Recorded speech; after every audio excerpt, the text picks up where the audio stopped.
So thank you all for coming. This is our group. Last time we talked about Title IX just in general and what was good about it, what was bad about it. But for today's discussion, we decided to go more specific into the aspects of Title IX. And our new question is going to be, how does Title IX apply specifically to sports teams? So my name is Peyton Rivera. I'm the facilitator, and I will let the rest of my group go around and introduce themselves to you before we start. Hello everyone, my name is Larry Egan. My name is Christian McComas. I'm Abby Live, and I'm Amaya Pollard. All right, so first we're going to start and basically just introduce our topic. Like I said, it's how does Title IX apply to sports teams? And so yeah, before we go into everything else, do y'all have any terms that y'all think need to be defined or things that need to be cleared up? We can go ahead and say what Title IX is in its definition. So according to LHSAN, part of the Civil Rights Act of 1964, was revised under the Education Amendments of 1972, guaranteeing that no person in the United States shall, on the basis of sex, be excluded from participation in, be denied the benefits of, or be subjected to discrimination under any education program or activity receiving federal financial assistance. So basically, to summarize that, you would say it's just, because I know it's like a lot of big words and things like that. To summarize that, you would just say like, if you're part of any group that's funded, it has to be equal opportunity in almost every way for men and women. So I just want to touch on, it says the basis of sex, and I know that we discussed that gender is like supposedly fluid, and there's an unlimited amount of gender, but sex is kind of hit and miss just too, correct? So where does that fall for the trans athletes? How does that affect them? So you're saying, because that was an issue we kind of addressed last time as a problem, and we'll address that when we get to the problems in a minute. But that was something that we said last time. So you're saying that Title IX specifically says that it's based on sex. So it does give a definition that it's, it doesn't really consider your gender. It's male and female what you were assigned, and so that could lead to a problem of where to fit in. And it also leads to the question of what about who like non-binary people who don't identify with a certain sex, like where do they fall? So that's also one of the problems that we can discuss deeper. Yes, especially since it was amendment in 1972, and then in 2019 things have definitely changed. So it's definitely something we should address. So does anybody else have any other terms that need to be defined related to this issue? I just think we really need to focus in on or emphasize that any educational program or activity receiving federal financial assistance. So we're going to talk about sports, so that's like football team, basketball, like that's either or for high school or college, receiving like assistance. So that's something to really keep in mind. I think it's also important to acknowledge that this assistance isn't just financial, like money or checks that are sent. It needs to be equal in the fact of like the equipment that they have, or when they're practicing, how much time they have allotted to practice. That was all included in the section in Title IX about sports, and it also said that they don't, because I think a lot of people think that like, oh, the football team gets so much more money, how is that still going along with Title IX, because the women's sports aren't getting as much. But the difference there is Title IX does not say that the exact same amount of money has to be spent. It just says that it has to be of an equal value. So obviously a football team has more players than a volleyball team, so there's going to be more equipment needed, and even just for the sport of football needs more padding, needs more equipment for those players to be safe than a volleyball team. So while both teams are not getting the exact same amount of monetary value given to them, they're both, the way Title IX measures it is that they're both getting equal value of equipment and practice time, and that one is not being prioritized over the other. I agree with that. And I was looking at LSU's website, and this article was written by Trey Labat, and basically he said that Title IX has gotten rid of some stuff. So the men's basketball team at LSU used to fly to their games, while the women's team would travel by bus. So if we think about it, like, that's obviously not fair. But now with Title IX, that can't happen anymore. They're both have to fly, they both have to ride the bus. That's equal. Yeah. Because I mean, a basketball team and a basketball team, same thing. So that's something that's really interesting. Is that at one point, and I do think it probably still happens a little today, is people get flown to a game, whereas the girl or the boys soccer would have to travel by bus or car or something. Right. Yeah, and I also have like information on that because I was looking up like frequently asked questions like about Title IX involving sports, and one of them was asking, is Title IX required to spend the same amount of money on girls and boys team? And the answer to that was that it was complicated because Title IX require equal treatment. Like what you said, it doesn't have to be the same value as long as they're both being treated equally, or at least fair to the eye point of view, then they don't necessarily have to spend the same amount of money. Yeah. So, if we don't have, does anybody have any other terms or things they need to define before we move on to the problems that we think exist? So, next we're gonna go into, what problems that we see or that exist within the athletic section of Title IX. So, does anybody have any? Well, I think this just goes around Title IX, especially in sports. I'm referring back to the article by Trey Labat. And basically what he said is Title IX was created in 1972 to give women the same participation opportunities that men receive. And it says most of the focus is given to the athletic funding side of Title IX, but the law ensures women are not excluded from receiving benefits in any form. So it automatically, if you go on and continue to read this, he gives Title IX a negative connotation because he's talking about women, and it's more of women get the advantage. But I think that's the problem, is a lot of people only see it as women are getting the opportunities, and I guess people see it as taken away from men to just help women. So I think that automatically, like, that gives Title IX a negative connotation. I think that's a problem because when you look at something and you already think, oh, like, this is not good, or it just has a negative connotation with it, and you think about gun control, people have a negative with that. That's the same with Title IX.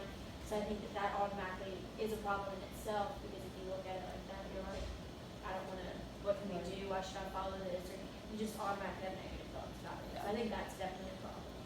And earlier Christian and I were talking about like certain cases that came up about for instance like transgenders, since they are switching from another sex to another.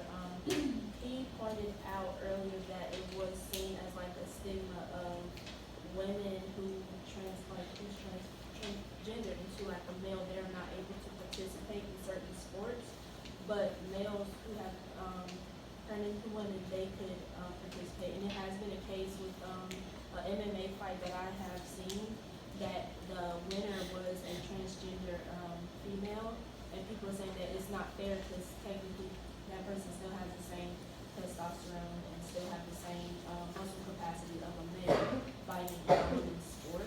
So I can see how Title IX should be kind of changed to fit like today's standards, since we are in 2019 now, and a lot of things have changed since 1972. It's just a lot of problems that could occur if it's not talked about, at least talked about amongst everyone. That's to at least get it somewhat changed. Right, and I think too, because like I remember there was a track athlete that was a problem with, because it was somebody that was a male that was running as a female now, and like people were mad about it, and it's just like one of those conversations. I just feel like sports too are kind of like not necessarily a man's world, but like essentially a man's world, and so it's like hard when it's like, oh, women have to give up these rights, and like now it's, I don't know, like men are being sacrificed because women have to have equal rights, and so people don't, like, they just always love to have like a problem with it essentially, and so it's like a conversation that's like really hard to have even in 2019, because we're literally still using something that was made in 1972. So And like, I feel like Title IX, like, according to the Women's Sports Foundation, Title IX was the rise of women athletes in America.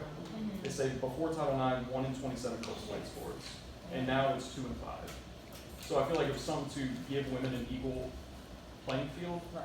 and then with trans athletes, I mean, you just have to admit, men and women are built differently. Right. So it's like having a man compete, you know, just because he transitions into a female, compete in a women's sport, it's not fair. Because I know what you're talking about, the track athletes. Yeah.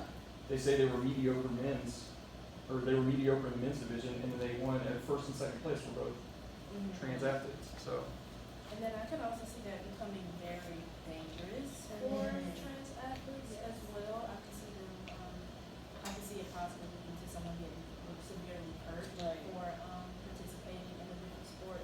And I feel like in today's society, we're more about being comfortable and what you like want to do. And I wouldn't want anyone to be that uncomfortable doing something that they love because they wanted to, like, because they are transgender and something like that. So I feel like if we do not at least, if it's not at least looked at, it could turn into something very dangerous in the future.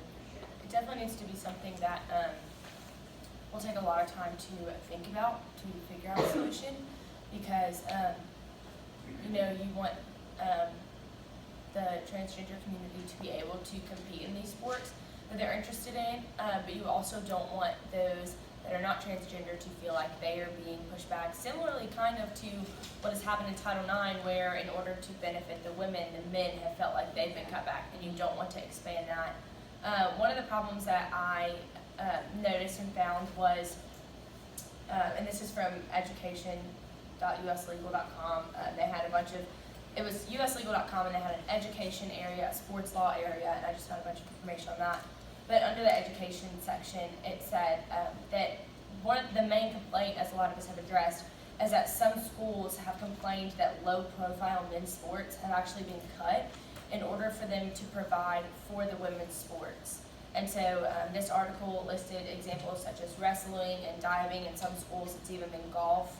And I know from my experience when I was in high school, you know, in order to be in compliance with Title IX, our men's soccer team was not considered an athletic group. It was considered a club.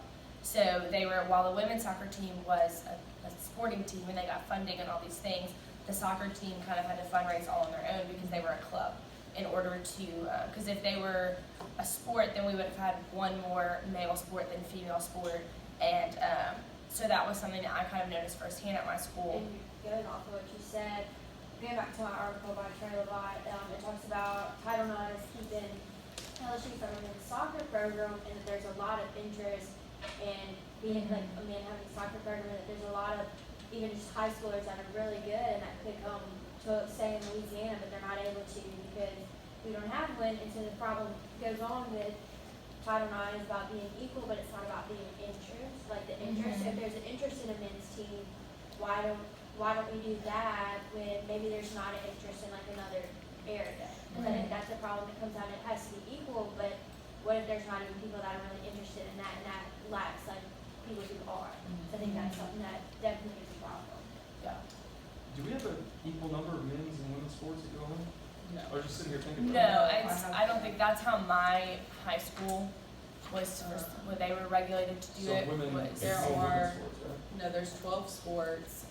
This is from collegefactual.com. They have like lists of like every, you can look up every college and like the amount of scholarships all of their students receive like athletically and stuff.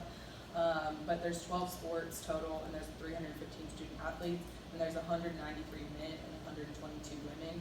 But the men's sports that we have are men's track, so that's indoor and outdoor, and that's including cross country, it looks like too. So that's like 3 essentially. Baseball, basketball, football, and golf. And then for women's, it's track again, so indoor, outdoor, and cross country. And then women's basketball, women's golf, soccer, softball, tennis, and volleyball. And so, right, so and we do have more. But they kind of how they have to do it is you have to, however many scholarships you're going to offer for males, you have to offer as many. Yeah. And so that's why football teams are. yeah, they take up a lot of scholarships. So, let me see what it says. You know, I have like the information on how much they got. That's the revenue. But even looking at like the coaches, so there's only 5 head coaches for like the men's teams, because essentially there's 5 like sports. And on average, they make $74,646. And then for the women's, there's 7 head coaches, and on average, they make $40,000, $40,742. And so there's a bit of a wage gap there, Yeah, how essentially. is, But if it's football, like the head football coach gets paid like half It's a paid a million. lot. Yeah, so I mean, that gets thrown in the average, the other coaches are not making that much. Right, Yeah. right. So you have to look at that, but it's not necessarily, I guess, a wage gap. And then there's also, just for like the gender disparity, it says female athletes get 114.3% of the aid of their male counterparts. And so then it was like, you could click at the bottom of the page and like look at other schools, and one of them was Nichols, and so I clicked on that one since it's like relevant to Louisiana. And theirs was like 100.4%. So essentially like ULM is doing really well with this. yeah. So that's like good to know. But it's just interesting to see like the differences. Going off of that, I found an article on the Advocate, and it's talks about a case that happened in 2001. It said 9 former softball players from ULL said that they were discriminated against and that it was not investigated and yada yada. So basically, what happened was first they came forward and were talking about that they didn't have the equipment and they didn't have everything that they needed. And then it went further on to talk about that they got sexually harassed and all that. But what interests me about it is we have Title IX, and so you're supposed to have the equipment you need, all of that, and it applies to sexual harassment too. But it talks about that even though these claims were made, nothing came from it. Nobody really follows it. So I think that's a problem is with Title IX. A lot of people get away with not following correctly. And also, if you do state something, how do you know that it's really going to get? And so I think that that is really a big problem that is with Title IX is, are people following it? Like, how can you really tell? And like, there might be like a little loophole there. So I think that that's a good time to transition to the next point on our agenda. And with all of these problems that we've addressed, what do y'all think that some of the causes of these problems are? What have led to these problems? I feel like saying like the cause for the problem of there being like a loophole in the Title IX is that it's just not being enforced or reinstated, or you're not being reinforced about it. Like all they require you to do is just read it and know about it, but they're not actually telling you what will happen if you don't follow it, or what is like what guidelines do you take. Even like say if you went to like the head of the department and told them and they still didn't do anything, so who do you go to next? But like you never really get like a good We'll see like ULM from their ULM website says, all you really see when you go to Title IX is it talks about sexual harassment. So it's not even telling me, hey, if I'm not getting like equal rights because I'm a female, I can't even really report that because it only talks about sexual harassment. So I think that that is a cause for the problem, like with not feeling, it's not enough yeah, you information. don't have the, you're not, Information. yeah, you don't have the way to go about it. And I also think that everything we kind of said goes back to when it was named. So 1972, well, that's been a long time because it's 2019. So with transgender or even just enforcing it, it's been a long time. So Yeah. people just are like, not that you're used to it, but you're just kind of like, oh, that's whatever. Like it's not as important. Yeah, So exactly. you have to follow it. So did that even tell you like who to go to other than? I was gonna say, who to go to for that? so I found this information on NCAA.org, and it has a lot of facts and just commonly asked questions about Title IX related to sports. And so what I found is that in order to be in compliance with Title IX, every institution that is covered, and is funded is required. Title IX mandates that these institutions designate at least one employee as a Title IX coordinator to oversee compliance efforts. So I do not have the information as to who that is at ULM, but I do know that we have that, and every institution has to have that, so that if any student has questions about it or feels that they're being discriminated against, they have a certain person that they can go to. I know who it is, but her name's Miss Trina Campbell or whatever. We always get emails from her, but she's like over with the dean of students. But I feel like I really only know that because I work at the police station. And I feel like the only time we do hear about that out of complaint is with sexual harassment. Right. And that's not Exactly. the only aspect of Title IX, and so I think that is what causes all these problems and you only think, well, like when we thought, we heard Title IX, we thought, wow, there's a lot more aspects than just sexual Exactly. harassment. And I think that even just being on Yolan's page, it says right here, to file and appeal to the charges or sanctions for harassment, discrimination, and then in parentheses it says, including sexual misconduct, where the whole page already talks about sexual. Exactly, so it misconduct. makes So it it's seem all- like- It makes you seem like that's all I can go Yeah. about, even if everybody's not applying with Title IX in other areas, I can only come forward if it's. Sexual harassment. But I say then it doesn't make it any better that the only thing that they do reinforce about time out is sexual harassment. But you have that little test that everyone gets an email about that you have to, they say you have to have done in order to register. See now, like if we had something like that, because I know like freshman year when I got the email, I was like, oh, I have to do this on time, or I'm not going to be able to register for class. They gave you like more of an incentive to actually do it. Like if we had something like that, that if you don't follow, like the Title IX like guidelines or anything, and if you make a complaint, like it needs to be, like say even on the page for you on it should be said like what happens if you don't Exactly. follow it. And I feel like And I because think- it's not yeah. on there, that's why people's like, well, I'm not gonna really pay attention Well, to it. and like I know, like adding on to that, like, you know, what happens if you don't follow it or whatever, like, it's each thing is like case by case. So there's not necessarily like, okay, if you don't do it, this is what happens. But it at least needs to be shown, because at least that, like, for the people that like, are like, okay, say I'm an athlete and I'm, getting mistreated, or I know that all of the equipment that I'm getting is not right and it's not what everybody else is getting, and that's not fair to me just because I don't know, I'm a golf athlete and I'm not a softball player, something like that. Like, I should be able to follow something, because like sometimes you can't always, it's hard to like go to people, like other people on campus and be like, well, this isn't fair, when, say like my, advisor was like a softball alum, so she's not gonna care. So there needs to be something on the website, like For sure. specifically for athletes, because we have like a whole entire like athletic website with, we, celebrate athletes, or we're essentially athletics is part of like funding we even get for Yeah. schools, so they need to have their resources there as well. I agree.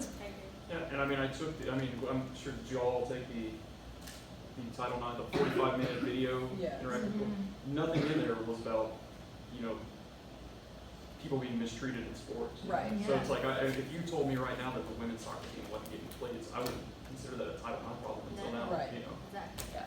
Another thing I want to address is the problem of the men's sports being eliminated. And I think that the cause of this problem is that, and I know it's a broad area, but Title IX doesn't have very many specific ways. It doesn't state how they judge the programs. And so another thing that I also found on NCAA.com was someone asked a question of how is Title IX compliance assessed?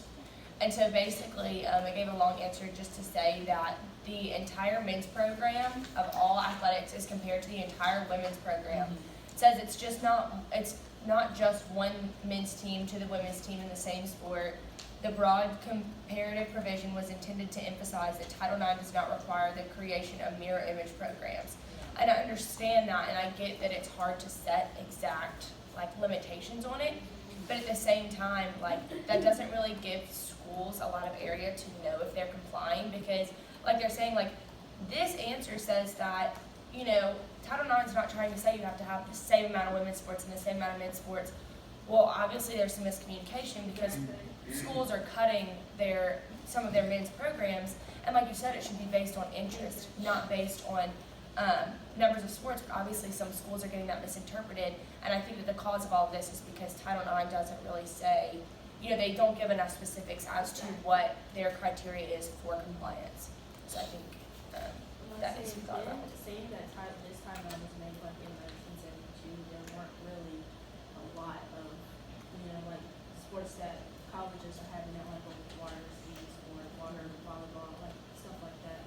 So I'm thinking that it's just, the times are just too different to still be going on with something that's made in 1972. Yeah. So just getting it, like we've been saying, getting it revised, or at least looked at, or at least having colleges just update theirs to at least throw in some type of new guidelines and regulations for it, would be to make it easier for everyone. I agree, and adding on to just the problem in general, the NCAA said that we need to have more women in administration for like male dominant sports or like just anything like that, because I think that when women don't get the same equipment or, you know, rides to games or whatever, it might be because it is a male dominated person in there and they might not see, because that's just what everybody's been used to, so maybe bringing in a female might eliminate the problem, because I think that is definitely something that needs to be taken into consideration as to what could potentially be causing the problem. Yeah. So with that being said, that kind of is even getting us to our solutions, but I'm going to take us a little bit back, just to really quickly go through a summary of our problems. And I know the main two that I feel like I've observed is that men's sports are, you know, getting looked over, and that, what was I saying? I I forgot his didn't place. It's just too. It's too broad, like, the main problems were that men's sports were kind of getting thrown away, and tossed to the side, and that people, you know, that it doesn't have enough criteria People aren't clear to about show, what it- people aren't clear about how to follow it. And so are there any new problems that y'all think, that is, I mean, even just within those two problems, there's a lot of areas that it covers. It's a lot of gray area. when it Exactly. comes to I think that's the main- I feel like it's not, specific enough to the point where people could play both sides of the spectrum. Exactly. And just say, oh, well, because it didn't say that in Title IX, like, it doesn't Yeah. really apply to us. So I feel like just, like, a problem is just getting it to kind of, narrow down to a specific, action or a specific, Yeah. specific group, I guess, to further like clarify Yeah. what's going on. I also feel like another problem is that the colleges are not really, they're just focusing on the sexual harassment aspect of it Yeah, that's and it. not the equality aspect. And two, well, I don't, never mind, I don't think it's part of Title IX, so never mind. Well, because I was looking at the, ULM website, because I was trying to see like how much, if they like laid out how much they offered for athletes, and, because it's all just dependent, because like obviously not every athlete is, getting a scholarship athlete, like some of them are walk-ons and they're literally just paying, they're playing, but they get all the equipment, but they're not getting, like scholarship for it or whatever, but it even details out like through the NCAA, like there was a big, you know this, like in 2016, there was this assistant basketball coach that was doing the schoolwork of some of the athletes. And so I think that even though that's not necessarily like a Title IX thing, like it kind of falls under that, because that's like, not necessarily mistreatment, but like, treating them better than other students, and like that's Yeah, probably, you have a oh, disadvantage, like. right. I agree. Well, it also could be, I mean, it could be considered teaching, like treating them better and the fact that you're doing Right. the schoolwork, but it could also be considered treating them worse because they're not, like, you're doing their work and you're, in a sense, saying, hey, athletics are more important than the Yeah. school, so you're taking away a part of their education so that you can push them forward in athletics. And that too, and it's like they don't even have enough time because they're doing what they do at practice all the Exactly. time and all this stuff where they have to like, And okay, stuff well, like we'll that do your could, stuff for you. And stuff like that could also like hurt that student as well, say if they have a test in class, and even if, that could also backfire on both of them, because they could both, either that student can get kicked off the team if they get caught for doing that, expelled from the school, it really could, put them in a danger zone, because a lot of things can go wrong with that, and because, that coach is doing all their work, they're not learning in class, or they're not getting the same, educational value as the rest of the students, because the teacher's doing their stuff for them. I'm gonna go ahead, and we're going to move on to the last topic that we'll probably have time to discuss, and just, if there were a solution that would be proposed to these problems that we've discussed, what type of criteria do you think it would need to meet in order to be successful and in order to be a good solution? And do you have any recommendations for what this solution could be? Like 4 minutes left. Yes. So. It needs to be revamped for 1972. Just, I can't imagine what the world would be like 10 years from now. Mhm. You know, with how Exactly. progressive everything's becoming, but it needs to be more all-inclusive. Mhm. And maybe like it needs to have a criteria to where it's like broken down more instead of just Mhm. when Yeah, it's long right, and it's so broad. we need to Yeah. break it down into the criteria for like if this is a good solution is does it meet everything that is like covered in it. Exactly. I think a good criteria too would be for any solution that's proposed is that that it meets all of the complaints that have been done, because if you're going to make a solution and it only, I mean, this was, like we've said many times, it was written in 1972. So that is giving people a lot of time to complain. If you write what you think is a good solution and you only address one of the things that people have complained about over the past 47 years, whatever, then people are going to be even more upset. I think that it needs to take a lot of time, and I think that it needs to address all the things we talked about today. And just even if those things aren't completely solved and they still think they have the best method for it, it needs to be addressed and talked about and put a lot of work into it. So, Just some major is discussion needs to happen before like any action is taken, obviously, but something needs to. I think some accountability needs to be held on the person who's actually in charge. yes. Right. Title IX, I mean, I who says agree. that Trina's actually doing her job, you know? No, I mean, like, I'm not trying to throw her under the bus, but I've like heard stuff that she just like kind of overlooks because she's buddy-buddy with, you know, some of the higher ups here, so it's like, Yeah, it's like a lot of Like reinforcement. a national check-in or something Yeah. like that. I think that could be a possible solution on number one, there needs to be more information in syllabuses, there needs to be more information on the ULM website and on the Title IX website in general to kind of give you what all it entails. And I think that another good solution would be related to the Title IX website. Like you said, there's not really a place to like file anything or complain. I think that it would be beneficial to kind of go have a state-by-state section, click on it, and you can file a complaint with your university through that. And that could also be like a check-in system nationally with whoever is in charge of Title IX compliance at that certain university. So, does anybody have anything else? We are just about out of time, but I want to give y'all any opportunity to list any other solutions that y'all have thought of. Well, we have met our time limit. Today we kind of went over our topic. We more specified our issue. We talked about, several problems that we think exist, the criteria of the solutions that would be used to fix these problems, as well as some proposed specific solutions. And I think it was a good discussion, and I think that we should go and look more into this, maybe find some more possible solutions, and then come back and reconvene at a different time.